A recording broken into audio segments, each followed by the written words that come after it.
불개미 여러분 안녕하세요. 사냥개미입니다. 설 연휴는 모두들 잘 보내셨나요? 저는 설 연휴 기간에 가족들과 함께 호주 시드니에 잠시 다녀왔습니다. 그래서 보시는 것처럼 얼굴이 좀 탔습니다. 자, 어제 오늘 참 다이내믹한 알트코인과 비트코인 무빙이 있었죠. 아마 다들 냉탕, 온탕을 왔다 갔다 하셨을 겁니다. 단기적인 뷰나 트레이딩적인 관점은 사냥개미 텔레그램 채널에서 풀어보도록 하겠고요. 이번 영상에서는 좀 더 중장기적인 뷰로 시장을 한번 바라보도록 하겠습니다. 마음이 불안할 때는 큰 그림을 보는 것이 유리하거든요. 첫 번째는 매크로적인 이슈, 두 번째는 차트적인 관점 두 가지로 말씀을 드려보도록 하겠습니다. 끝까지 보시면 도움되실 겁니다. 그럼 바로 시작할게요. 가자!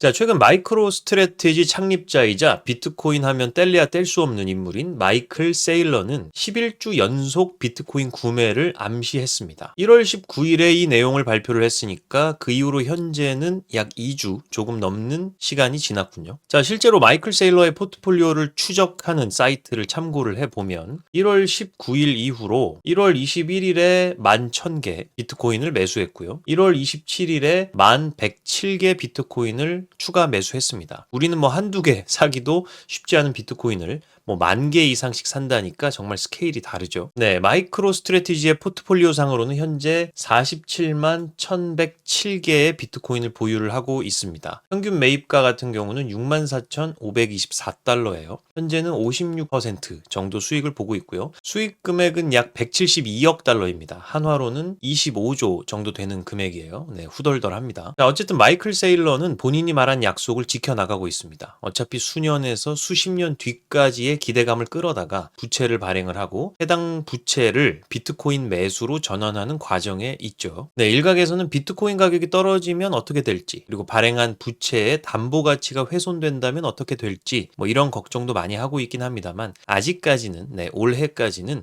그 기대감이 걱정을 충분히 넘어서는 타이밍이라고 생각을 하고 있습니다. 자, 그리고 마이클 세일러는 디지털 자산 프레임워크라는 것을 발표를 했는데요. 자, 그중에 5번 이 기회 항목을 보면 우리가 꼭 주목을 해봐야 하는 비전들을 설명을 하고 있습니다. 네, 보시기 편하게 챗GPT로 해당 내용을 좀 요약을 해보면요. USD 디지털 통화 시장을 2,500억 달러에서 10조 달러로 성장시켜서 미국 재무부 채권에 대한 수요를 대폭 증가시키겠다는 말을 하고 있습니다. 이 말은 신빙성이 꽤 있죠. 헤더사에서 발행하는 USDT는 USD와 1대1로 담보가치로 교환이 돼요. 그래서 테더사에서는 미 국채를 입금된 USD로 사고 있죠. 그냥 현금으로 돌리는 것보다 이자를 받고 원금을 보장받을 수 있는 가장 안전한 자산인 미 국채를 사놓는 게 유리하니까요. 자, 그리고 최대 미 국채의 수요처였던 중국과 요즘 미국이 척을 지고 있는 상황에서 새로운 큰 수요자가 나타낸 셈이라고 볼 수가 있겠습니다. 트럼프 입장에서도 암호화폐 시장을 부양해야 할 유인이 생기고 있는 거죠. 자, 그리고 디지털 자본 시장을 2조 달러에서 280조 달러로 140배 확장을 한다고 합니다. 보시면 2번, 4번이 얼추 비슷한 내용이긴 해요. 미국이 이 시장을 주도해 나가겠다 그런 이야기를 하고 있고요. 자, 근데 이 4번 내용이 저는 더 중요하다고 생각을 하고 있습니다. 비트코인 준비금을 구축해서 미국 재무부에 최대 81조 달러의 부를 창출하며 국가부채 상쇄의 경로를 마련하겠다. 여기서 81조 달러면 한화로 하면 11경 8,380조 원 정도입니다. 그리고 현재 작년 기준으로 미국의 부채가 5경 2,500조 정도예요. 미국이 신시아 루미스 상원의원의 법안 발의한 대로 100만 개의 비트코인을 추후에 보유할 것이라고 가정을 해본다면 비트코인 가격이 해당 미국의 부채를 모두 만회하려면 개당 525억 원이 돼야 하는데 사실상 요건 조금 비현실적이죠. 제가 보기엔 이 부채를 다 메이크업 한다기보다는 일부 정도만 상쇄시킬 수 있다는 게 현실적인 것 같습니다. 자, 여러분들도 충분히 아시다시피 미국 부채가 계속 늘어나고 있고요. 이 늘어나는 부채가 심각한 문제를 초래할 수가 있죠. 매번 부채 한도 협상 등의 정치적 리스크까지 동반될 가능성이 높아지니까요. 근데 해당 부채를 상쇄시킬 수 있는 인플레이션 해칭 자산이 바로 비트코인이라는 이야기이고요. 총 발행량이 2,100만 개로 제한되어 있다 보니까 비트코인의 개당 가치는 계속 늘어날 수가 있겠고, 따라서 미국이 비트코인을 많이 보유하면 보유할수록 국가부채 상쇄에 유리하다는 논리는 합당해 보입니다. 자, 근데 일단 처음 마이클 세일러가 이러한 디지털 자산 프레임워크를 발표를 했을 때는 희망사항 정도로 받아들여졌습니다만 지금은 상황이 조금은 달라지고 있어요. 네, 바로 오늘 오전에 나온 기사입니다. 트럼프가 미 국부펀드를 설립하는 행정명령에 서명을 했습니다. 트럼프는 사우디아라비아의 국부펀드를 따라잡고 싶다는 포부를 밝힌 바도 있죠. 실제로 비트코인 법안이 발의가 되고 국부펀드가 설립되는 등의 굵직한 이슈들이 빠르게 현실화가 되고 있습니다. 이러한 기사들을 보면 미국이 주도를 해서 비트코인을 국가의 전략적 자산으로 채택하는 방향성에 대해서 무게가 실리는 부분이고요. 네, 이러한 상황 속에서 더 큰 그림을 보면서 우리도 함께 편승을 해 나가는 게 유리하다는 판단이 드는데요. 여러분들은 어떠신가요? 자, 다음은 차트를 두 가지 측면에서 한번 살펴보겠습니다. 저도 이 가설은 다른 채널에서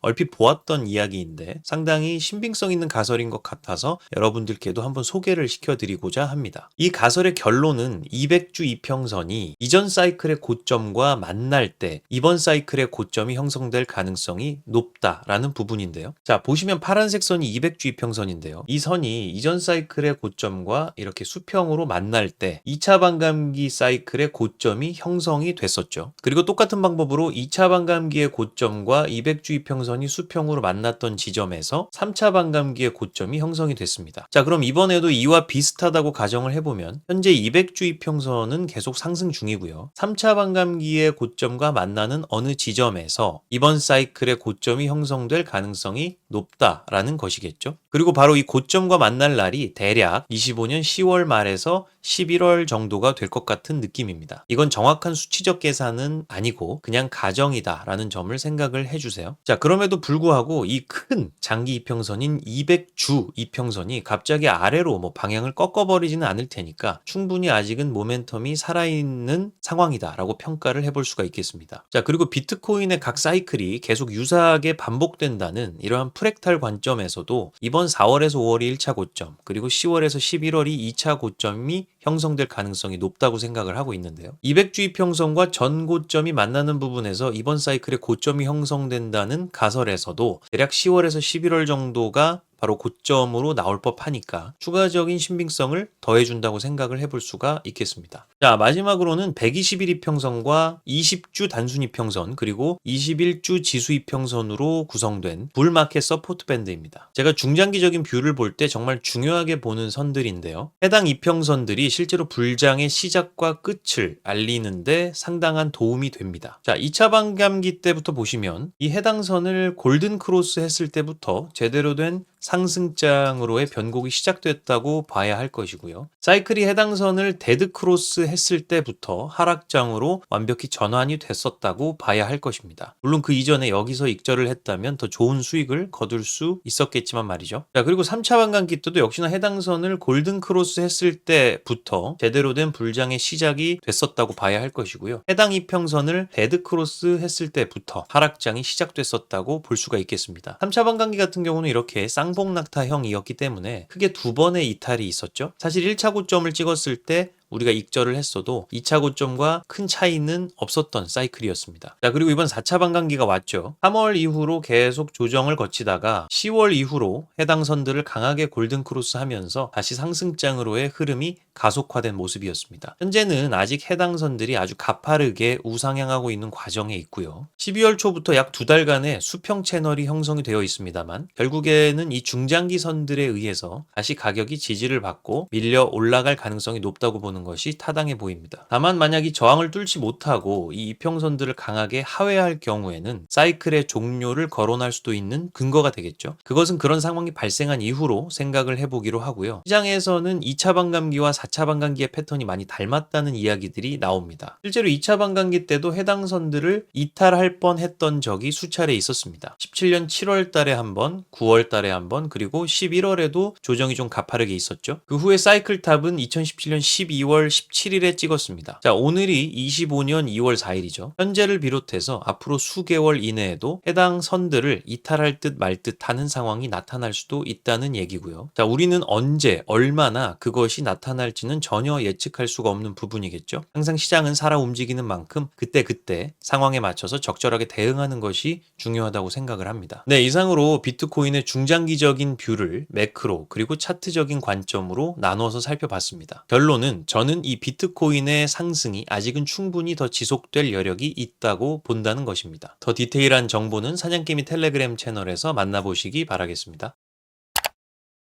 네, 이번 영상 이것으로 마치도록 하겠습니다. 도움되셨다면 구독과 좋아요, 알림 설정 부탁드리겠고요. 지금까지 사냥개미였습니다. 감사합니다.